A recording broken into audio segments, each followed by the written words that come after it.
retour sur seen plateau Petit Déj merci de suivre Walfadjri télé askan wi la voix des sans voix alors tout de suite dañuy enchaîner ak suñu deuxième invité du jour monsieur Gorgui Yacine Boye secrétaire général syndicat national des travailleurs du groupe La Poste monsieur Boye. waaw maa ngi lay ziar Adja. entre-temps qu'est-ce qui s'est passé ba ngay. sant yàlla doo kaas yooyu dañuy dalal xel yi. dañuy dalal xel yi di gërëm Walf ñu invité waat ñu fii. ci plateau bu yànja bi bu am solo bi ñi koy siiw bari na. di nuyu sama mbokku postier yi. sama dëkkandoo postier yi di leen ziar bu baax waa cité poste Kër Mbaye Fall maa ngi juddoo école nationale des postes bu Tëngéej en face lycée Ablaye Sadji nekkoon direction marketing et communication mu ne nekkoon parce que man tamit dama bokk si ñiy dem départ laa def mais c'est pas un départ négocié du départ yi comme yi gars yi genre yi mais c'est volontaire parce que dafa am lu tax moo war ko def mais sant yàlla mais xam nga ñun syndicaliste du ñu retraité doo si leen jàpp ba bàyyi léegi ñu ngi si mais ñu suñu organisation syndicale ñu ngi préparé wu dem congrès pour am keneen ku ñëw nekk secrétaire général parce que yàlla def na damay noppalaku da ngay noppalaku orienté wu feneen orienté mais wu sant feneen. yàlla bu baax a baax Inch'Allah. SLTGP la syndicat libre des travailleurs du groupe La Poste comme ni ko Serigne Diop waxee ñu koy jaajëfal parce que waxtaan bi am na solo ñu jàng nañ si bale lu bari bari di tàmbali par ziar ñëpp di baalu ak ñëpp si weeru tedd bi ñuy dugg weeru koor bi yàlla nañ fi sant yàlla yàlla bu yóbbu baax a jàmm baax ñaanal yàlla nangul ñu waaye ba yokk tuddee xéwal. koor gi jóobeen yi dinañ tiit de Diop instant yii waaw nii soxna si Diop la sant ziar Diop ah bon macha allah Diop la sant ak Njóobe am Njóobeen la jóobeen la de waaw Kon bëgg daa ndekki ragal la comme xiif. petit déjeuner bi ngeen di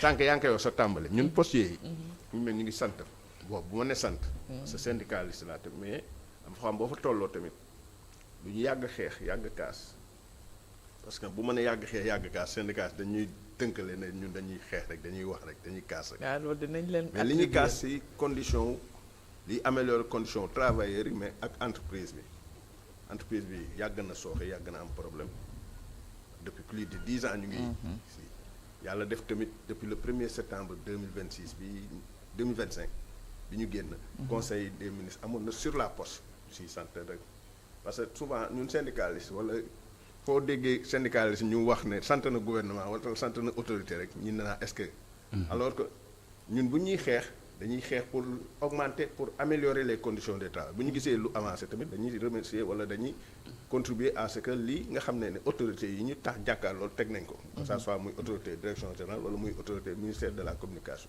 yàlla def nag ñu def un conseil interministériel sur la poste kon teg nañ lu ñuy xalaate ñi ko teew ñëpp muy organisation yi ak autorités yi ak ñëpp teg ci point yoo xam ne am na 10 yoo xam ne c'est ay questions yu urgentes la 15 yoo xam ne dañ koy c'est dans le temps parce que booy régler situation bu yàgg bu métti bu mel ni entreprise nationale bu poste doo tëb rek ne lépp dama koy régler da nga ko war a def de façon graduelle c'est graduel yàlla def na tamit ci question urgente yi départ yi ci la bokk parce que moo actuel ba bi may dugg ci studio bi wala ba démb ñu ngi ciy waxtaan ay travailleurs di leen ci conseil di leen ci xel parce que départ dafa doon loo xam ne doy na waar bu ko déggee mais doy na waar ci kaw lan lañ koy defee nan la ñuy utiliser nan la ñuy accompagner travailleurs mais entreprise doyul waar ci kaw day indi solution parce que li tax ñu opté nguur gi opté ko travailleurs opté ko ñun ñu d'accord ci ñun suñu organisation syndicale d'accord na ci mais nan la ñuy demee kañ la ñuy dem naka la ñuy demee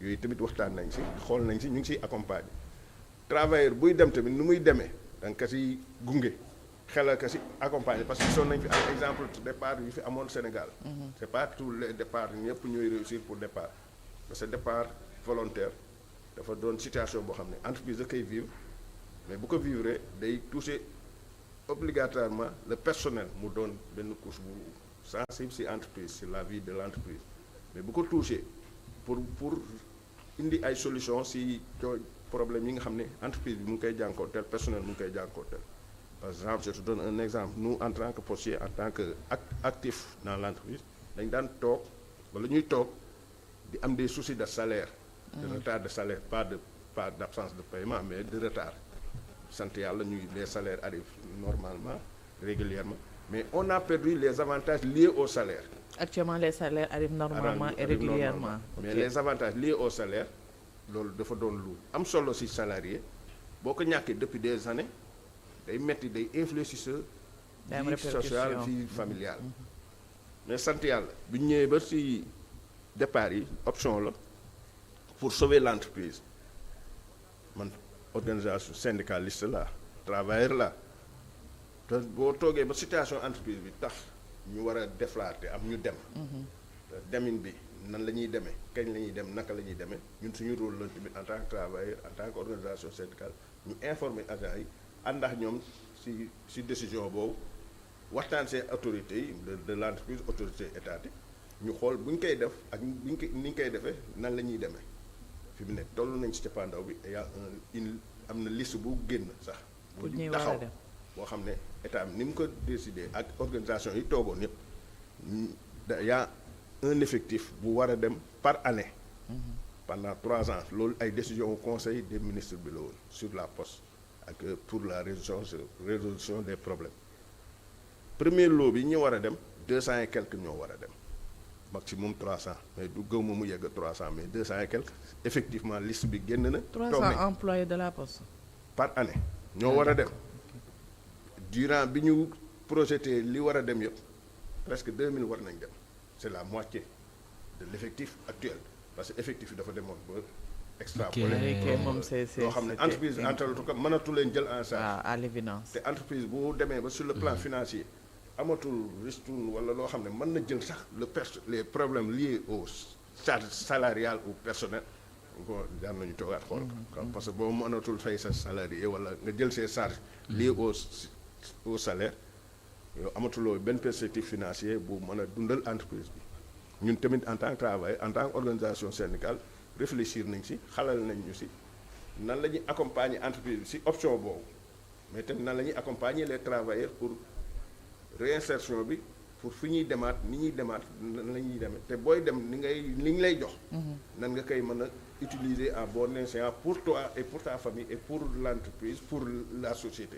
Et ces départs sont prévus d'ici quand à peu près? La liste est déjà confectionnée sortie ñi war a dem toog nañ depuis début février en attendant de recevoir leur pécule wala leur indemnité de départ. Okay. Donc kon effectif am na ci demin bi nag indi woon na problème depuis février ce mois-ci. ce mois-ci toog nañ depuis février. Okay. Peut-être le mois de février day bokk ci li ñu leen di jox. les indemnités de départ. li indi woon coow li c'est le nombre de mois parce que négociation départ volontaire dafa am nombre de mois bu ñu lay fay. si un nombre de mois bu tolloo foo xam ne baaxul ci yow. les organisations syndicales lu ñu ci d'accord actuellement nous organisation syndicale yi nekk poste am na ñu ci d'accordul am ñu ci d'accord. ñi ci d'accordul tamit dañ leen di nangul seen position te wax nañ dëgg tamit. ñoom lu tax d'accorduñ ci. non nombre de mois yi lañ d'accord il voulait plus non maximum dafa am code du travail dafa am lu mu wax 5 ans mooy 60 mois ñu jox ko la ko plus ni ñuy négocier indemnité ni ngay demee salaire normal parce que c'est un peu compliqué quoi. C'est vrai. dafa am noo koy defee à l'avantage du travailleur mais actuellement l'État dafa taxaw ci 30 mois bu ñu ñëwoon 36 mois sax mu tane wala 48 mois. Bon on voulait 48 mois minimum la majeure partie des organisations syndicales on n'a pas 48 mois ils ont proposé 30 mois taxaw ci des organisations syndicales d'accord ñu ci 30 mois yooyu mais ñi ëpp ñeneen ñi tamit d'accord nañ ci parce que sénégalais ñun ñëpp a xamante ñun ñëpp a kii même man nga yor sa organisation syndicale par exemple ñun suñu organisation syndicale y a des militants yoo xam ne mën nañ d'accord ci 30 mois yi te man en tant que secrétaire général wala le bureau ñun ñu bañ ci d'accord luñ mën ñu ci dara parce que nee naa la sànq y a une liste qui est sortie te ñooñu ñu ngi xaar seen chèque te ñii xaar seen chèque wóor nañu ñun liñ ci jàng liñ ci xam yëpp c'est des militants de toutes les organisations syndicales ñi bañaa ñi nangoo ñu yëpp mais fi mu ne il faut les accompagner les encadrer les informer à part ànd ak ñoom ci départ bi parce que départ dafa doy waar dafa doy waar te il va falloir que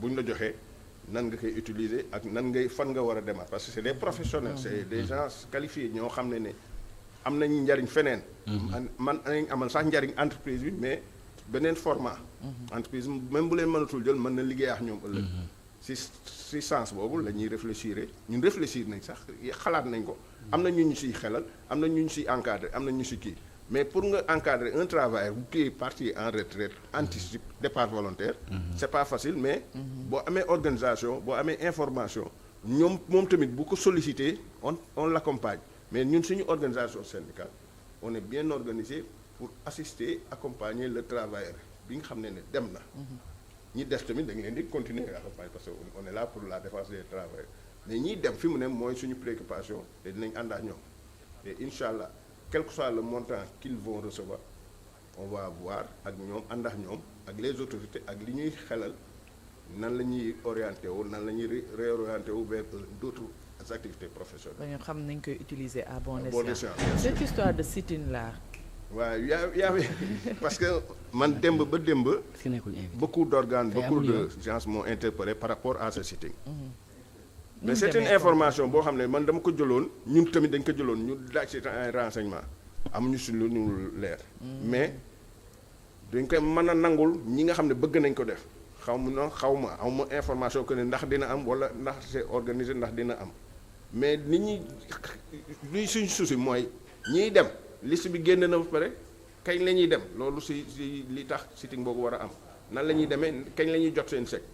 pour rassurer tout le monde comme ni que direction ressources humaines def na ko avant-hier ou hier par benn communiqué bu mu def ci réseau bi yëpp pour dalal xelu travailleurs rek ne pratiquement tout est prêt mais dafa am des réglages am na yu ñuy xam ne parce que départ dafa yombul. parce que tamit joxe chèque dafa yomb ku nekk xam nga. récupérer sur ku nekk yaa ngi xalaat sa chèque. mais nan nga koy defee nan nga koy parce que boo demee tamit am na indemnité yoo xam ne yàq entreprise moo la ko war a joxe tamit loo xam ne bokkul ak lii c'est les assurances yi ñu xam ne on a bi ma laata dugg am na ku ma mais lu ñuy defar suñu assurance man ne leen loolu yëpp dina ñëw. ah malgré ce départ. seen indemnité yeeg assurance yoo xam ne dañ leen ko war a fay tamit. loolu yëpp dañ koy kii yoon mais li dalal xel comme ni que direction des ressources humaines defee parce que c'est la direction générale de la poste moi je suis secrétaire général d'une organisation syndicale on est allé vers l'information te rassuré nañu nit ñu rassuré rek si loolu la ñuy mën a jàpp dalal xelu travailleurs yi nga xam ne ñooy def que ne dinañ jot seen chèque dinañ ko jot si délai yi métti na trop parce que boo arrêté travail toog charge yi day continuer dina par exemple je te donne boo feebaree nga waroon dem rendez-vous dootoo amati IPM parce que dès l'arrêt de travail rek lépp la ñuy arrêté tu es obligé te jotagoo sa chèque tu es obligé booy dem consultation wala kii yow nga ut feneen des moyens te alors que bu la fekkoon en activité arrêté woo sa contrat wala arrêté woo sa liggéey dans l'entreprise tu peux avoir un bon de consultation ou bien de pharmacie mais yooyu yëpp dafa doon loo xam ne ñun en tant qu'organisation syndicale ñoo leen di accompagner xelal leen ba pare indi solution si loolu. macha allah Kàngam su fekkee am nga. man surtout moom li mu wax dafa am solo maanaam gis nga booy waaj dem. daa am noo ko war a fàggoo li gars yi di wax. te et puis moom dafa nekk koo xamante ne tout le temps day réclamer de mais en même temps da leen di protéger. parce que tey jii nii su ma doon dem Kaolack exemple nga ne ma booy est-ce que yóbbu nga sa groupe sangeek yooyu noonu yëpp ma ne non yow sama noon nga. yaa ngi xalaat na accident te pourtant ça fait partie de la vie xam nga bu nekkee tubaab da koo gis ne loolu kooku da lay prévenir te loolu mën na la sauver exemple nga yóbbu sa pochette boo xam ne sa groupe sanguin lépp a ngi ci exemple tu vois donc kii li muy wax nii man dama gis ne jamono xaral yu yees yi fi ñu toll lépp lu am organisation jee mun na cee ñàkk parce que tey jii bu nekkee nañuy dem xam nga li nga yor xam nga li nga bàyyi xam nga kat yow ainsi sa am sens bi mu toll te compétence bi ñu am ba léegi mun nañ liggéey ak freelance ça veut dire que distance ak temps technologie def na loo xamante ne amatul maanaam mun nga liggéey toog sa kër sans problème léegi nag am na ñu ñëw dugg seen place mais ñoo ngi dem mais amul kenn koo xamante ne soxlawul expérience ñi dem donc même s'il s'agit de la nouvelle technologie tu te formes pour adapter avec la nouvelle technologie on a besoin de l'expérience des anciens nous on travaille comme ça en tant que technologie donc je pense que avec li ñuy wax taylorisation bi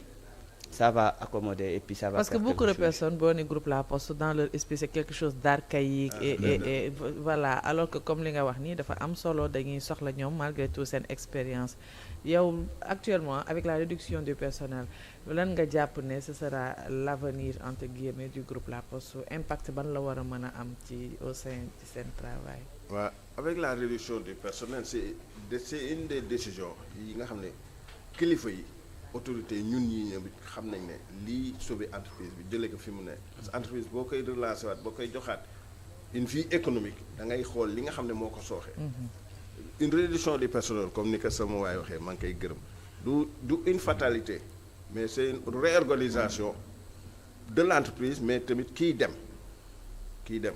te tamit day tax entreprise bi mën a am sur le plan effectif bi mu soxla parce que effectif pour nga gérer ko il faut nga xam li nga bëgg li nga soxla ak li nga mën a yor parce que li nga soxla moo lay tax yow say perspective wala économique wala say li lay lancer pour nga am gain parce que ñun entreprise yëpp dañuy liggéey pour am luy yokk suñu gafa wala luy yokk suñuy visibilité te poste dafa toll foo xam ne il faut mu démarrer waat doxaat yow yaa ngi koy wax sànq parce que retard économique bi ñuy wax mais retard technologique am na si mooy les nouvelles technologies de l'informatique et de l'information mooy numérique bi te li ngay wax noonu ñun xalaatoon nañ ko teg nañ ko xalaat bi yëpp teg nañ ko pour faire face à l'évolution technologique pour faire face aux besoins de la clientèle mais malheureusement da ngay innover da ngay teg des projets pour adapter wu mais processus bi koy tax nga mën ko matale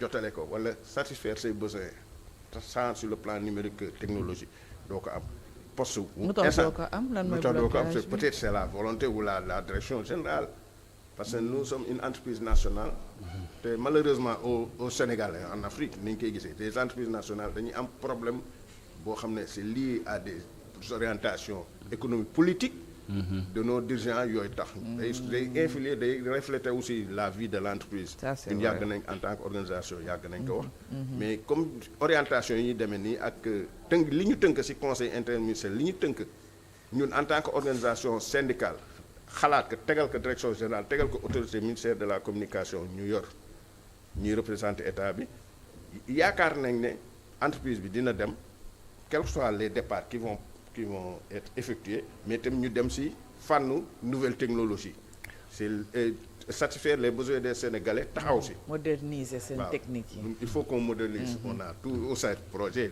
rangé dans les tiroirs moi qui parle j'ai été formé ci yu bari mais malheureusement boo nekkee sur place wala au bureau doo ko mën a am mais nag il faut falloir que ñu orienter wu foofu sinon non c'est vrai dañ leen di parce qu'on est concurrencé de partout tout le monde fait du transport de marchandises tout le monde fait du cak-cak tout le monde fait du transport du courrier adduna mooy dox mais poste était plus fiable et plus fiable voilà maanaam ñun bi ñuy ndaw man j'ai jamais utilisé pour être sincère mais xëy na li tax utiliser wu ma ko awma mag boo xamante ne daf ma naan booy boo utiliser lii ak lii maanaam ma xam lu mu wund mais su ma gisee tey seen concurrent mu gën ma yomb ma gën ko comprendre donc ci laay dem man li ma ci xam as tuut sax Charles moo tax ma xam ko ci pour dire vrai sama grand bi maanaam man j'étais pas trop dans le truc donc ça veut dire que ça reste la sensibilisation faire savoir aux jeunes de quoi il s'agit et faciliter les jeunes à s'intégrer et que ñu nit pour ñu s'intégrer il faut ñu gisi suñu bopp actuellement pour se dire donner une information pour ce qui est transport de marchandises fret courrier des colis poste moo ci téye ba léegi yow tu peux utiliser un cak-cak mu yomb mais pour mu dem ba Moudéri destination boori Bakel ginnaaw Bakel dem ba ci destinataire bi boo utiliser wul poste di nga sonn waaw c'est vrai waaw loolu la ko war bon yow nga nekk également en tant que syndicat naka nga jàngatee ni nga xamante ne les départs négociés noonu nañ koy traité non ni nga koy traité moom fi mu ne nii sant yàlla dama koy jëlee sama exemple parce que départ négocié ak départ volontaire xaw nañ niroo man exemple type là si man je suis actif à l'entreprise mais sollicité naa départ volontaire pour des raisons personnelles j'ai fait presque 30 ans donc 30 ans bari na 25 ans yu maximum parce que fa laa jànge fa lañ ma formé génne ci école nationale des postes. Tu estimes que yow foofu tu as fait tout ce que tu avais à faire. Pour des raisons personnelles damay dem li ma dese ci retraite bariwul peut-être moom gisee doo xalaat ne mais li ma dese bariwul mais dañuy sant yàlla entreprise boo xam ne moo formé ces cadres l'actuel directeur général a été formé ici bi mu jógee université mu dugg fa grade contrôleur léegi inspecteur des postes la te école nationale bi nekk Rufisque lañ ko formé l'ensemble des directeurs actuels yi nekk foofu le directeur des ressources humaines ainsi de suite ñu bari fii lañ leen jàng kon Sénégal am na jumtukaay. am na loo xam ne ñun on a à envier personne. Ouais. École nationale des postes bi mu génne c'était une école multinationale des postes et des télécommunications. on lañ daan former tous les cadres des postes et télécommunications de l'Afrique. et sous-région bi CAPTEAO mooy. sous-région bi quoi. waaw Afrique Comores. Afrique de l'Est. fa laa juddoo fa laa yaroo fa laa màgg xalaatu moon liggéey poste. mais yàlla def tamit après mes études primaires secondaires et universitaires ma ñëwaat poste liggéey fa nekkaat ci école des postes. boo amee entreprise bu mel noonu mu am une école nationale muy former say cadre fii. amuloo dara loo war a ragal sur le plan de la gestion des ressources humaines. Sénégal yàlla wërsëgal nañu ñu am des cadres supérieurs des cadres yu màcc xam-xam am xam-xam. comme soxna si li mu ko waxee. mais il va falloir qu'on tend vers l'évolution technologique. s'adapter ñu adapté wu aux réalités du monde actuel. parce que poste dafa doon organisation mondiale boo xam ne c'est plus de 193 pays yu bokk UPI Union postale universelle. en Afrique rek am nañ fi UPAT Union postale des télécommunications Union des postes africaines. UPAT la woon parce que poste ak télécom ñoo àndoon quoi. mais àndatuñu léegi. kon boo amee organisation yu mel noonu sur le plan national on n'est plus représenté foo dem fekk fa préfecture fekk fa bureau de poste. on a plus de 300 et quelques bureaux et agences disséminés à travers le réseau national. boo amee réseau mel noonu sur le plan inter-africain nga am link yi. international nga am link yi. waroo amati souci. da ngay adapté wu rek aux nouvelles technologies boo demee dans les pays développés les postes sont ñoom tout ce qui est bourse. les ñi nga xam ne ñu ngi leen di soog a embaucher dans la fonction publique. ñoom administration état bi day liggéey ak administration postale. sur le plan financier sur le plan courrier mu tax mu gën a dox. kon Sénégal war nañu yegg si foofu. comme ñun ñoo joxoon bourse familiale yi j'en profite il faut ñu joxaat ko Sénégal ñoo ko doon fay man fay naa ko Touba fay naa ko Kaolack. te ñun rek ñoo accessible si yenn couche dëkk bi ñoo leen jigéen loolu la quoi. mais tout à l'heure yaa ngi doon mentionner un point mooy parfois vous avez des idées yoo xamante ne c'est pour permettre à groupe La Poste. ñu am départ boo xamante ne dina nekk en adéquation avec les nouvelles réalités mais tout le temps da ngay souligner le fait que peut-être ñi war a concrétiser affaire boobu dañ koy jël mettre ko au tiroir lan nga jàpp ne moo waral loolu. bon question c'est toujours lié aux nouvelles technologies. li ñu wax rek par exemple poste bu adapté wul day disparaître. forcément. parce que on est concurrencé de partout et c'est normal. te ñoom ils le savent et pourquoi ils ne font rien pour remédier à c'est une volonté. man mas naa ko wax ci benn séminaire parce que nous au Sénégal on organise trop de séminaires wala de rencontres. alors bu ñu paree ci réflexion yi rek dañ koy ranger dans les tiroirs. moi qui vous parle j'ai été formé bu yàgg pour nit ñi war a doxalee sur le plan parce que doo concurrent doo ko bañ. mais da ngay bu taxawee ngay xool ni ngay xëcce ci moom tamit ni muy xëccee ci yow te tey tax nga adapté wu gën a satisfaire les besoins de la clientèle. on a été formé ñun xamoon nañ ne. dinañ toll foo xam ne. livraison tout le monde peut le faire. bien vrai que ne ñun moto ma livré. waaw yow man damay nekk sama bureau de poste sama bureau à la direction générale un particulier ou bien un autre ñëw livrer ma un paquet boo xam ne awul ci circuit poste bi alors que loolu yëpp ñun ñoo ko yoroon. mais loolu dafa war a nekk déclic nag ngeen. jóg ci léegi ñun rek xalaat nañ li koy fiy dindi. technique la mais mooy li nga wax la concrétisation. mooy il faut ñu am volonté ak des dirigeants yoo xam ne dañuy xam réalité ba pare bëgg ko exécuter. Il y a des personnes qui ont naturellement peur du changement est-ce que de loolu moo leen dal. c'est les personnes qui refusent de se former. En général c'est les personnes qui refusent de se former. c'est ce que je dis à chaque fois. si ça marche da nga war a tiit ni ëllëg bu marché wul parce que on dit que la machine peut remplacer l'homme non. La machine remplace les hommes qui ne savent pas utiliser la machine. Machallah. Très bien. Machallah. Effectivement, c'est ça en fait. Qui voit sur expert technologie. Non, c'est juste on a besoin de vos réflexions pour nous adapter. En fait, c'est la réalité. Et puis, jamono moom moo wund loolu. Donc ñun bépp business bu ñuy def dama koy wax sama papa sama mag samay rak lépp loo leen di def xool leen d'ici 5 ans ndax li ngeen di def dina dox.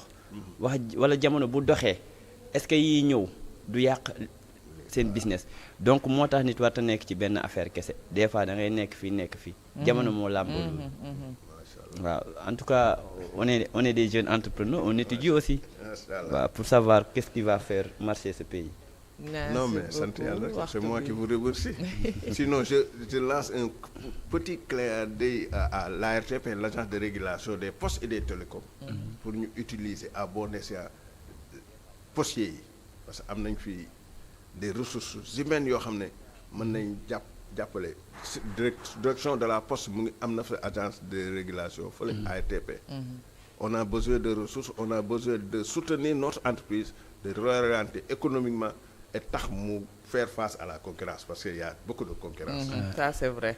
Ce mot de la fin. di leen gërëm yéen Walf moom dama leen di gërëm rek parce que fii laa bokk léegi. dëgg la ça c'est sûr.